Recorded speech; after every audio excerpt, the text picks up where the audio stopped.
Hello, my name is Cole, and today I'd like to inform you about different types of space propulsion. Now, there are many ways to propel a ship through space, but today I'm only going to talk about 5 of those. Once outside the Earth's atmosphere, there's no air to provide oxygen for something like a combustion reaction. So, something like a jet engine cannot work in space.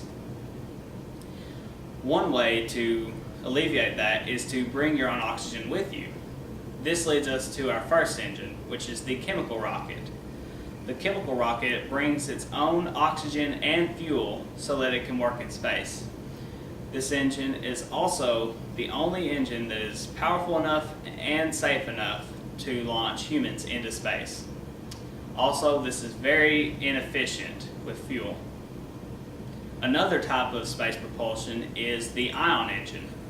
This type of engine uses electricity to create a constant flow of gas out the back of the engine. This provides very little thrust, but it's also very fuel efficient. This type of engine is generally only used with satellites, not ships with humans in it. Another type of engine is the magnetoplasma dynamic thruster. This type of engine uses plasma and magnetic field to launch the plasma out the back of the engine.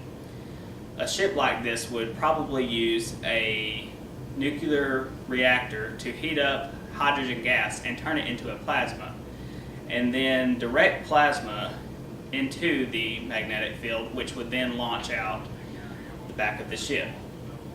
This type is generally fuel efficient and powerful, but not nearly as powerful as a chemical rocket.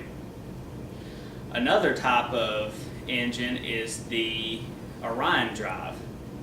This type is very, very powerful, but also very, very dangerous because it actually uses nuclear bombs to propel itself forward.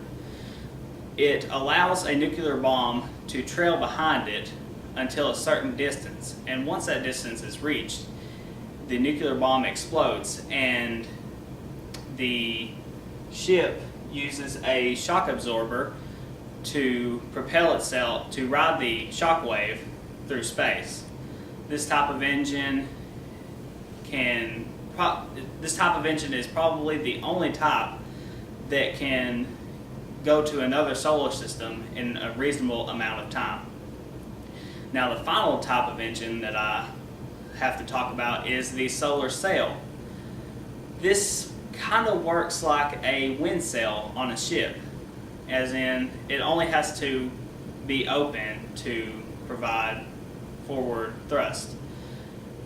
The way this engine works is that light gets reflected off of the sail, which provides a tiny bit of push. When you have a large sail and a lot of light, you can actually generate enough thrust to propel a small ship forward.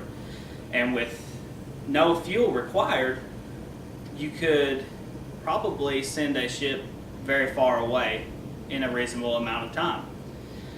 That's all I have for you today. Have a nice day.